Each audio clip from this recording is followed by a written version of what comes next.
নেমে পড়েছে। এই আন্দোলনের কে মহানায়ক? আমরা বলতে চাই এই আন্দোলনের কোনো মহানায়ক রাজনৈতিক দল নয়। এই আন্দোলনের মহানায়ক ছাত্র জনতা। এই আন্দোলনের মহানায়ক এইখানে বসে আছে যারা পঙ্গু, যারা বসে আছে শরীরের একটা তারা। প্রিয় ছাত্র সমাজ, আমি শুধু পাবনা জেলার একটি কথা বলতে চাই। পাবনা জেলাতে বৈষম্যবিরোধী ছাত্র আন্দোলনে যেরকম গুরুত্বপূর্ণ ভূমিকা পালন করেছিল জামাত ইসলামী, ইসলামী ছাত্র শিবির, ঠিক তেমনই ভূমিকা পালন করেছিল অন্যান্য ছাত্র সংগঠন।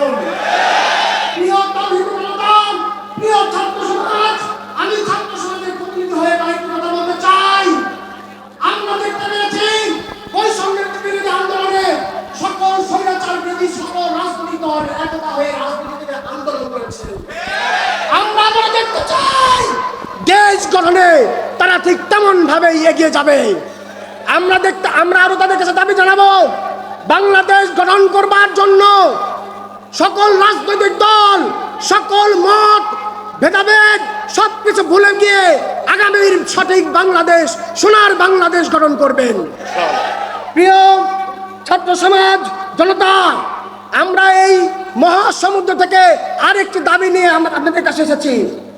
আমরা পাবনার প্রত্যেকটি শিক্ষা প্রতিষ্ঠানে লেজুর ভিত্তিক ছাত্র রাজনীতি আমরা নিষিদ্ধ করার দাবি জানাচ্ছি।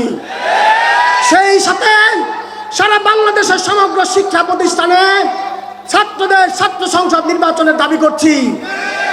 প্রিয় তাওহীদের জনতা, এই সমাবেশে আমি বলতে চাই, আমাদের সমন্বয়কদেরকে তুলো ভাববেন না। আপনারা কোথায় কোথায় সমন্বয়কদের বিপক্ষে কথা বলেন। সকল রাজনৈতিক দলকে বলতে চাই, এই সমন্বয়করা না থাকলে এই আন্দোলন সফল হতো না। এই সমন্বয়কদের মাধ্যমে ফ্যাসিস্ট শেখ হাসিনাকে আমরা পতন করতে পেরেছি। আপনাদের কাছে দত্ত আহ্বান রাখবো, সমন্বয়কদের এইটুকু সম্মান প্রাপ্য আপনারা দিবেন। আমরা আগামী দিনে সকলে কাঁধে কাঁধ রেখে আগামীর সোনার বাংলা করতে চাই।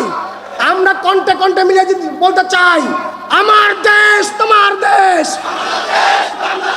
আমার দেশ তোমার দেশ, জাহিদ নিলয় মুগ্ধ, শেষ হয়নি যুদ্ধ, শহীদদের রক্ত আরে বিটা যেতে দেব না। প্রিয় তাওহীদের জনতা, প্রভাবেতে জাগিল সকল যাত্রী, তোরা ঘুমাচ্ছে আর রাত্রি ভাবি। আমাদের সামনের দিন আবার একতাবদ্ধভাবে বাংলাদেশকে বৈষম্যহীন বাংলাদেশ গড়বার দত্ত আহ্বান রেখে বৈষম্য বিরোধী ছাত্র আন্দোলনের পক্ষ থেকে আবারও ধন্যবাদ জ্ঞাপন করে আমি আমার সংক্ষিপ্ত বক্তব্য এখানে শেষ করছি। আসসালামু আলাইকুম।